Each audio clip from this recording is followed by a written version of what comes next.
Hello students, आज हम आपको अभ्यास पत्र 27 करवाएंगे। रूटीन में हमारा आर्मी के लिए जो अभ्यास प्रश्न पत्रों की सीरीज चल रही है, इसमें 27 नंबर प्रैक्टिस सेट आज हम आपको करवाएंगे। इसमें और प्रश्न पत्रों की तरह से ही सामान्य ज्ञान के 15 प्रश्न और सामान्य विज्ञान के 15 प्रश्न रहेंगे और हर एक प्रश्न के साथ में रिलेटेड 2 से 4 प्रश्न और बताए जाएंगे। तो देखिए भाई, आए करते हैं मिलके सागर क्लासेस RTK पे, यूट्यूब चैनल सागर क्लासेस RTK ज़्यादा से ज़्यादा शेयर कीजिए। अभ्यास पेपर सेट 27, सामान्य विज्ञान के 15 और सामान्य ज्ञान के 15। प्रश्न है, पंचशील समझौता किन दो देशों के बीच हुआ? पंचशील समझौता किन देशों के बीच हुआ? तो स्टूडेंट्स बता दें, जो पंचशील समझौता है ये भारत और चीन के बीच में हुआ था। क्या आंसर आ जाएगा? भारत और चीन। भारत और चीन के मध्य यह समझौता हुआ था 1954 में। 1954 में 29 अप्रैल 1954 को यह समझौता हुआ था स्टूडेंट्स। 29 अप्रैल 1954 को यह समझौता दोनों देशों के बीच में हुआ था कि दोनों देश आपस में एक दूसरे की सीमाओं का आदर करेंगे, एक दूसरे के इंटरनल मामलों में हस्तक्षेप नहीं करेंगे, एक दूसरे की संप्रभुता और अखंडता को बनाए रखने में सहयोग देंगे। तो इस तरह से ये 5 सिद्धांत थे मूल, इन्हीं को पंचशील समझौता कहा जाता है और इसके ऊपर हस्ताक्षर 29 अप्रैल 1954 को दोनों देशों ने किए थे। दो देश थे, भारत और चीन। इन दोनों की राजधानी यदि मैं बताऊं तो भारत की पता है आपको, नई दिल्ली राजधानी है, और चीन की राजधानी जो हो बीजिंग है। नेक्स्ट देखें भी क्या कहता है, देवधर ट्रॉफी किससे संबंधित है? देवधर ट्रॉफी संबंधित है। देवधर ट्रॉफी किससे संबंधित है? तो स्टूडेंट्स, देवधर जो ट्रॉफी है वो संबंधित है बैडमिंटन से। किससे संबंधित है Deodhar trophy? Deodhar trophy sorry भी क्रिकेट से। किससे संबंधित है? क्रिकेट से संबंधित है देवधर ट्रॉफी। नेक्स्ट क्वेश्चन देखें, दिलवाड़ा मंदिर कहाँ स्थित है? प्रश्न है, दिलवाड़ा मंदिर स्थित हैं। तो कहाँ स्थित हैं स्टूडेंट्स दिलवाड़ा मंदिर? ये राजस्थान में स्थित है। राजस्थान में। ऑप्शन में राजस्थान की जगह सिरोही जिला भी आ सकता है, सिरोही जिले में है, और सिरोही जिला की जगह प्रॉपर स्थान आ सकता है माउंट आबू। यहाँ 5 मंदिरों का समूह है स्टूडेंट्स। जैन मंदिर हैं ये 5 जैन मंदिरों का समूह है।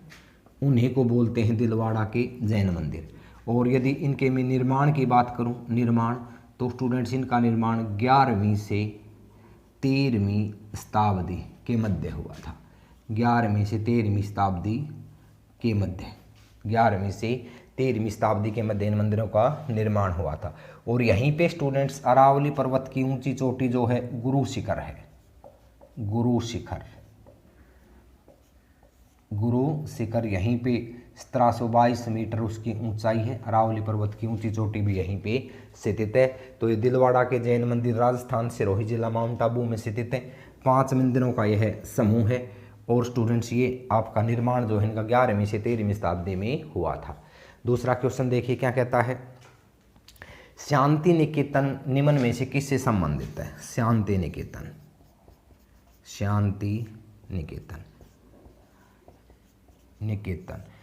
निकेतन किससे संबंधित है? ये संबंधित है स्टूडेंट्स रविंद्रनाथ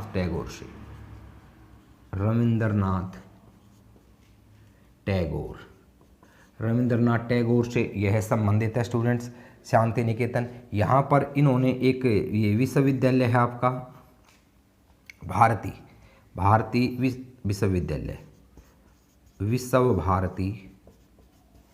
विश्वविद्यालय, ये स्टूडेंट्स बता दें आपको, पश्चिम बंगाल में है, पश्चिम बंगाल में,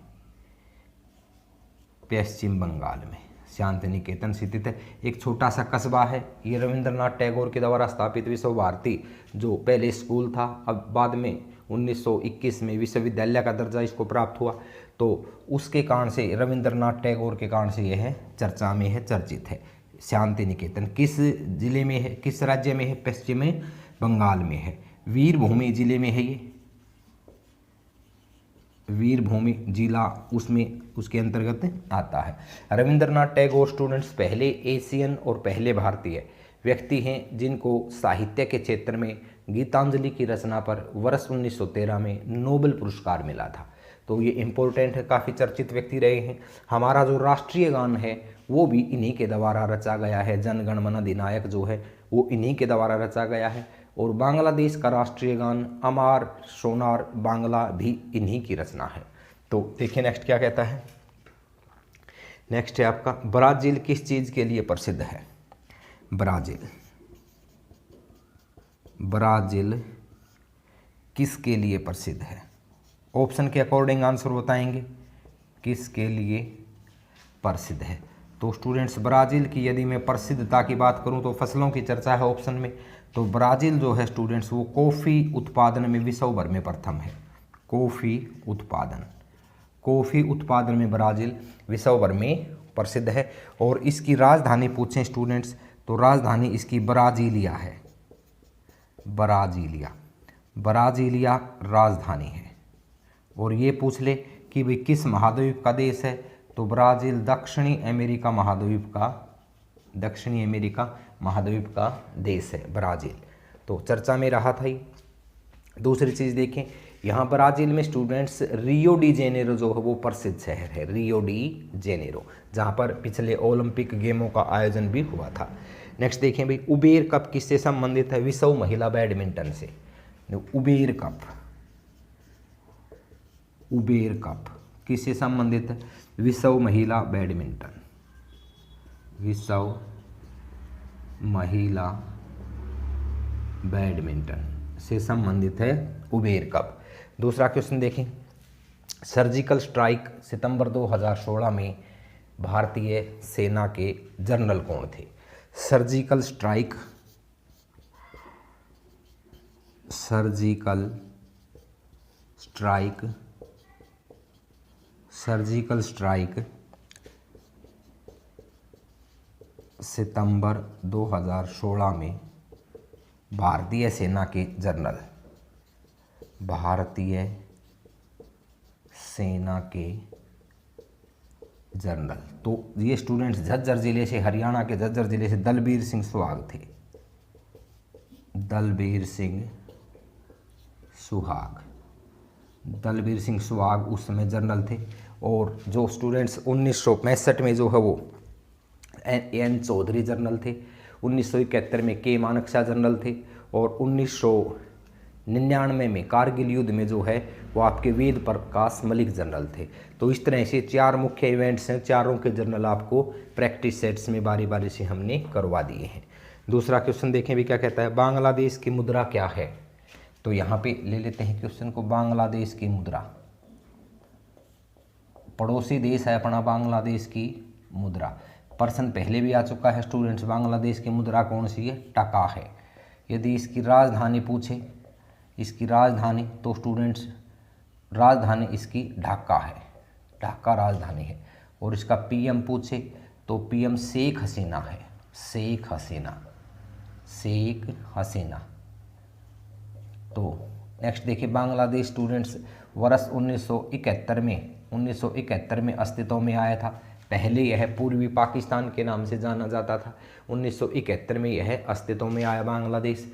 दूसरा, भारत और बांग्लादेश के बीच में सीमा रेखा, भारत वर्सेस बांग्लादेश के बीच में सीमा रेखा कई बार पूछ लेता है सीमा रेखा, तो वो हमें बतानी है 3 बीघा कॉरिडोर, 3 बीघा कॉरिडोर जो है स्टूडेंट्स वो भारत और बांग्लादेश के बीच में है। एक शून्य रेखा, शून्य रेखा भी इन्हीं के मध्य में भारत और बांग्लादेश के बीच में ही स्थित है। और भारत और बांग्लादेश के बीच में सबसे लंबी अपनी सीमा भी लगती है 4096 किलोमीटर, 4096 किलोमीटर। ये भी प्रश्न पूछ सकता है। दूसरा क्वेश्चन देखें क्या कहता है। दूसरा है भी आपका IAEC का पूरा नाम क्या है। देखिए इसको साफ कर लेते हैं। एक शेयर करिए स्टूडेंट्स, चैनल को ज़्यादा से ज़्यादा लाइक कीजिए, सब्सक्राइब कीजिए। इस तरह से हम सारे के सारे प्रैक्टिस सेट जो है वो डाल रहे हैं और ये बहुत ही महत्वपूर्ण है। इनसे बाहर जो है आपकी परीक्षा में प्रश्न मेरे अकॉर्डिंग जो हो नहीं बनना चाहिए भाई, क्योंकि एक प्रश्न के हर बार से 3-3, 4-4 प्रश्न बता दिए जा रहे हैं।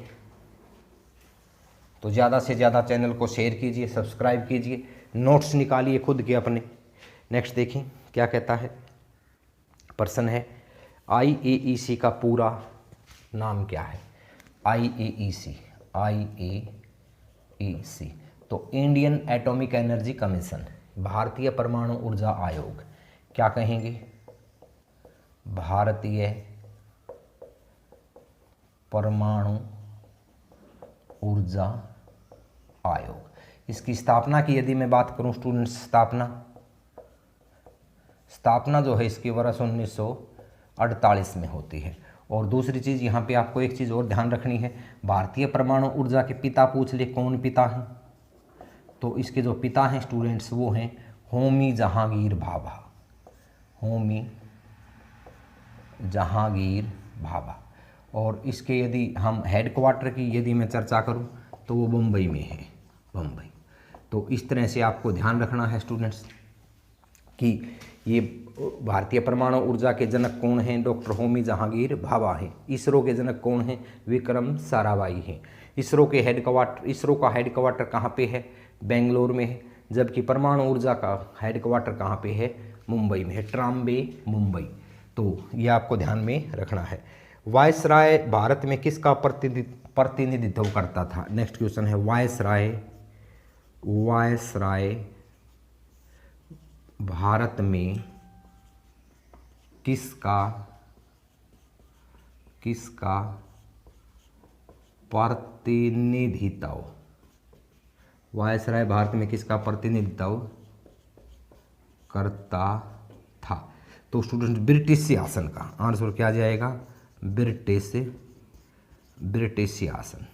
ये पद स्टूडेंट से पहले जो है वो गवर्नर जनरल के नाम से जाना जाता था, लेकिन 1857 की जो क्रांति हुई उस क्रांति के पश्चात में गवर्नर जनरल, भारत का गवर्नर जनरल किस में कन्वर्ट हो गया था, वायसराय में हो गया था, वायसराय। और पहले वायसराय कौन थे, लॉर्ड कनिंग जो है वो पहले वायसराय थे। अंतिम कौन थे, माउंटबेटन। स्वतंत्र भारत के गवर्नर जनरल भी माउंटबेटन थे और अंतिम वायसराय भी कौन थे, लॉर्ड माउंटबेटन थे। तो आपको ये ध्यान में रखना है। नेक्स्ट कहता है भारत के प्रथम उपराष्ट्रपति कौन थे। देखिए बिल्कुल आसान प्रश्न आ रहे हैं भाई, आसान टेस्ट आएगा। भारत के प्रथम उपराष्ट्रपति, तो उपराष्ट्रपति कौन थे भाई, डॉक्टर सर्वपल्ली राधाकृष्णन। डॉक्टर सर्वपल्ली राधाकृष्णन भारत के प्रथम उपराष्ट्रपति थे। और ये स्टूडेंट्स एक पेशे से अध्यापक थे। इनका जन्मदिन जो है वो 5 सितंबर को होता है, 5 सितंबर। और इन्होंने कहा था कि मेरे जन्मदिन को अध्यापक दिवस के रूप में मनाया जाए। तो इस तरह से अध्यापक दिवस के रूप में मनाया जाता है, या क्या कहेंगे, शिक्षक दिवस के रूप में मनाया जाता है। शिक्षक का काम क्या है स्टूडेंट्स, शिक्षा देना। कई बार शिक्षा दिवस पूछ लेता है, शिक्षा दिवस। तो देखिए शिक्षक और शिक्षा दिवस में अंतर है। शिक्षा दिवस मनाया जाता है 11 नवंबर को मनाया जाता है। जो हमारे शिक्षा मंत्री थे अबुल कलाम आज़ाद, उनके जन्मदिन को इस रूप में शिक्षा दिवस के रूप में मनाया जाता है। तो ये आपको ध्यान में रखना है। दूसरा देखें, चीन ने भारत पर आक्रमण कब किया। तो देखें चीन ने भारत पर आक्रमण कब किया। तो चीन ने भारत पर आक्रमण किया भाई 1962 में। 1962 में चीन ने जो हो भारत पर आक्रमण किया था। नेक्स्ट और भारत इसमें हार गया था। नेक्स्ट देखें, भाषा आधार पर पहला अलग होने वाला राज्य कौन सा है? भाषा आधार पर अलग होने वाला पहला राज्य, अलग होने वाला पहला राज्य कौन सा? अलग होने वाला पहला राज्य इसने पूछा है, पहला राज्य। तो भाषा के आधार पर अलग होने वाला पहला राज्य है स्टूडेंट्स आंध्र प्रदेश। आंध्र प्रदेश ये 1953 में भाषा के आधार पर अलग होने वाला पहला राज्य था। 1953 में भाषा के आधार पर अलग होने वाला पहला राज्य था आंध्र प्रदेश। विशेष प्रश्न है, कई बार परीक्षाओं में आता है। नेक्स्ट देखें, भारतीय संविधान की प्रस्तावना में क्वेश्चन है, भारतीय संविधान की प्रस्तावना में धर्मनिरपेक्ष, समाजवाद और अखंडता शब्द कब जोड़े? शब्द कब जोड़े? तो ये शब्द जोड़े थे स्टूडेंट्स 1942, आपका 42वां संविधान संशोधन 1976 में। इसको स्टूडेंट्स, इस संशोधन को हम लघु संविधान भी कहते हैं, लघु संविधान। पहले ये शब्द जो है वो भारतीय संविधान में नहीं थे, भारतीय संविधान की जो प्रस्तावना थी उसमें ये नहीं थे, लेकिन 42वें संविधान संशोधन के तहत 1976 में इन 3 शब्दों को ऐड किया गया था। और यहीं पर आपको बता दें स्टूडेंट्स, यहीं से हमारे मौलिक कर्तव्य भी लागू होते हैं। स्टार्टिंग में मौलिक कर्तव्य नहीं थे, बाद में 42वें संविधान संशोधन में ही मौलिक कर्तव्यों को लागू किया गया था, जो कि उस समय 10 थे, लेकिन बाद में एक मौलिक कर्तव्य को और बढ़ाया गया और वर्तमान में इनकी संख्या जो है वो 11 है। कई बार प्रश्न पूछ लेता है परीक्षा में कि मौलिक कर्तव्य कितने हैं, तो मौलिक कर्तव्य कितने हैं? 11 हैं। पहले कितने थे? 10 थे। कब लागू हुए थे? 42वां संविधान संशोधन 1976 में। और इस संशोधन को क्या कहते हैं? लघु संविधान। 3 शब्द कौन कौन से जोड़े थे? अखंडता, समाजवाद और धर्मनिरपेक्षता जोड़ा गया था। ये था भी आपका स्टूडेंट्स कुछ एक सामाजिक सामान्य ज्ञान के प्रश्न। अब हम आपको बता दें सामान्य विज्ञान के भी इसमें प्रश्न अटैच करेंगे। तो ज़्यादा से ज़्यादा चैनल को शेयर कीजिए, सब्सक्राइब कीजिए। इसमें स्टूडेंट्स ये फ्री रहता है, फ्री प्लेटफॉर्म है, पता है आपको। ज़्यादा से ज़्यादा बच्चों का भला हो और एक तैयारी, एग्ज़ाम की तैयारी करने का अच्छा अवसर है।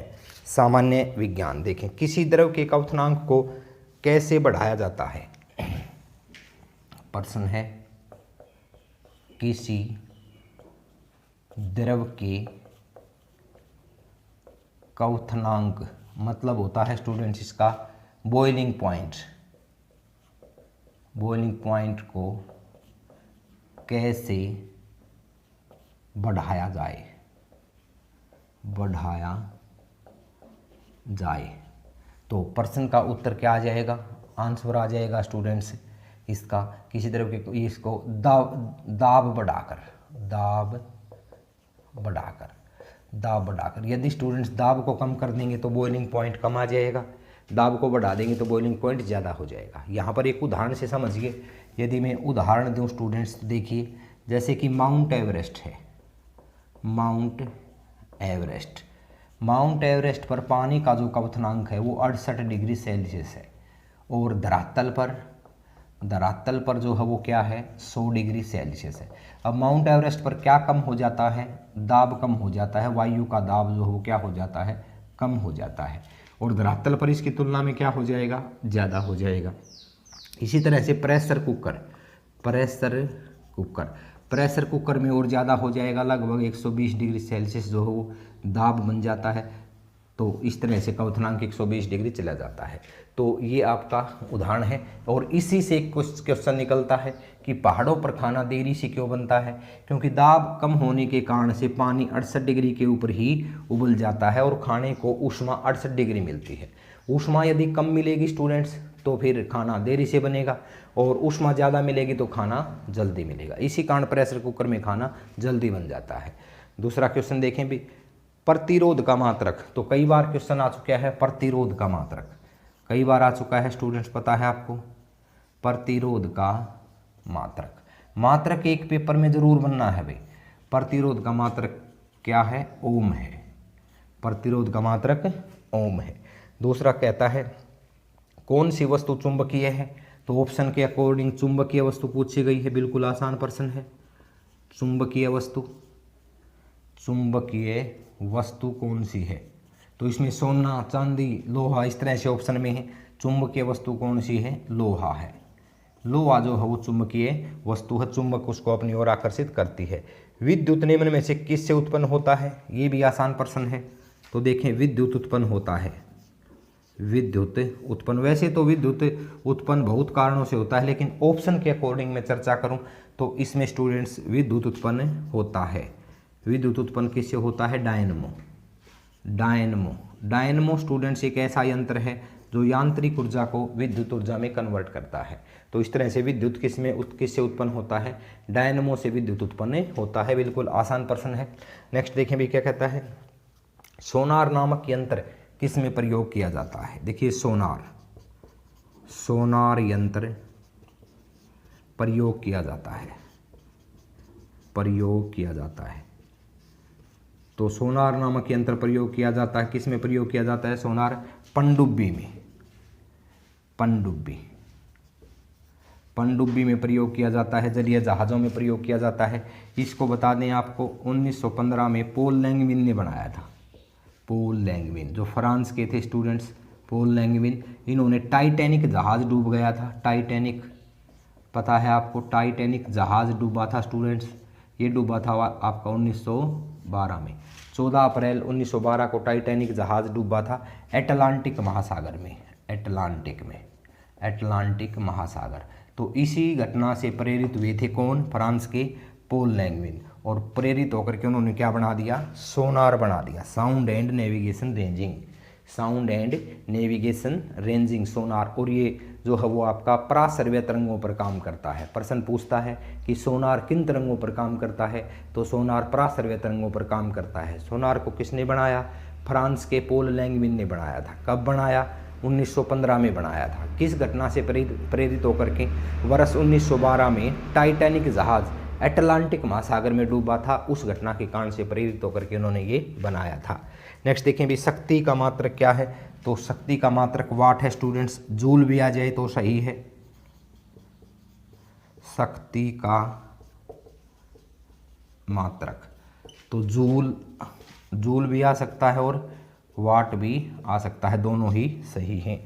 तो ये देखिए नेक्स्ट क्या कहता है बिल्कुल साइंस के सामान्य विज्ञान के आसान आसान प्रश्न रहते हैं। छड़ चुंबक के मध्य में चुंबकत्व होता है। देखिए छड़ चुंबक, छड़ चुंबक के मध्य में चुंबकत्व होता है, चुंबकत्व होता है। तो इसमें ऑप्शन में है स्टूडेंट्स, ज़्यादा होता है, कम होता है, न्यून होता है, शून्य होता है। तो छड़ चुंबक के मध्य में चुंबकत्व कितना होता है? शून्य होता है। छड़ चुंबक के मध्य में चुंबकत्व कितना होता है? शून्य होता है। अधिक कहाँ पर होता है? अधिक का पूछ ले, अधिक का भी पेपर में आ सकता है। तो अधिक स्टूडेंट्स चुंबकत्व जो है वो कहाँ पे होता है? ध्रुवों पर होता है। ध्रुव, चुंबक के दो ध्रुव होते हैं, उत्तरी ध्रुव और दक्षिणी ध्रुव। तो ध्रुवों पर चुंबकत्व अधिक होता है, यानी कि चुंबकीय पदार्थों को अपनी ओर खींचने की शक्ति जो है पोल्स के ऊपर अधिक होती है, और भाई जो मध्य है उसमें शून्य होती है। दूसरी चीज़ देखें क्या कहता है, जी का मान कहाँ अधिक होता है? जी का मान, जी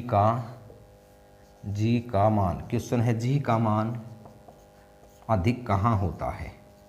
तो अधिक होता है, जी का मान अधिक होता है स्टूडेंट्स आपका कहाँ पे? ध्रुवों पर।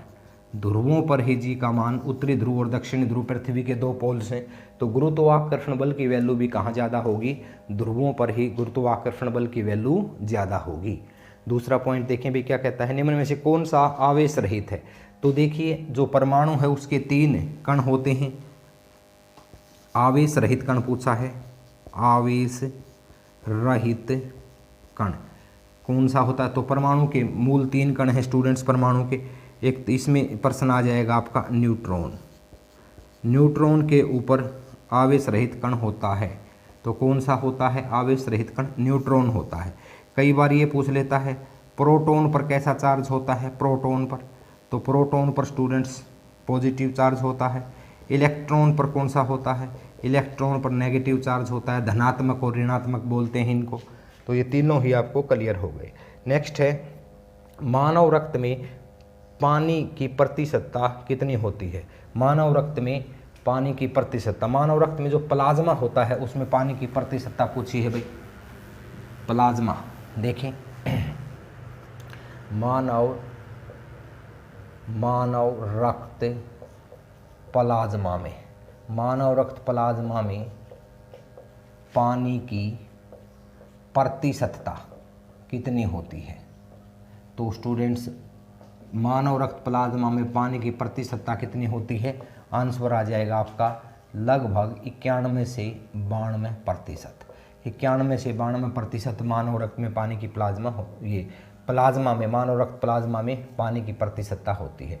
यहाँ पर आपको ध्यान क्या रखना है, रक्त में पूछ ले, ये मानव शरीर में पूछ ले स्टूडेंट्स, मानव शरीर में, तो मानव शरीर में पानी पूछ ले कितने प्रतिशत होता है पानी, तो स्टूडेंट्स ये आपका आ जाएगा लगभग 65% होता है, 65% मानव रक्त में होता है ये आपका। और एक चीज़ और, रक्त में तरल भाग पूछ ले, रक्त का, ये बार बार पूछेगा ये प्रश्न है, तरल भाग, तो रक्त का जो तरल भाग है स्टूडेंट्स वो होता है आपका 55%, 55% रक्त का तरल भाग होता है। रक्त का अध्ययन पूछ ले क्या कहलाता है, अध्ययन, तो अध्ययन होता है हेमेटोलॉजी, और रक्त क्या है स्टूडेंट्स, रक्त क्या है, एक तरल संयोजी ऊतक है, तरल संयोजी ऊतक, रक्त जो है वो तरल संयोजी ऊतक है। तो ये था। नेक्स्ट देखें भाई, ध्वनि तरंगों को विद्युत तरंगों में कौन बदलता है। तो देखें, साफ कर लेते हैं इसको, ध्वनि तरंगों को विद्युत तरंगों में कौन बदलता है। देखें, ध्वनि तरंगों को विद्युत तरंगों में कौन बदलता है, बदलता है। तो कौन बदलता है स्टूडेंट्स,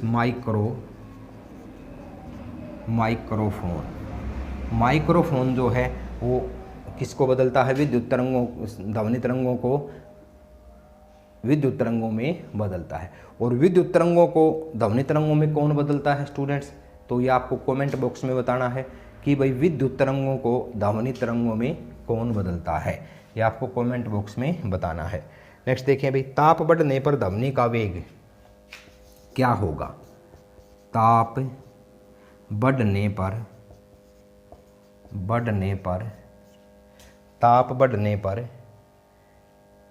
ध्वनि का वेग, ताप बढ़ने पर ध्वनि का वेग क्या होगा स्टूडेंट्स, बढ़ता है।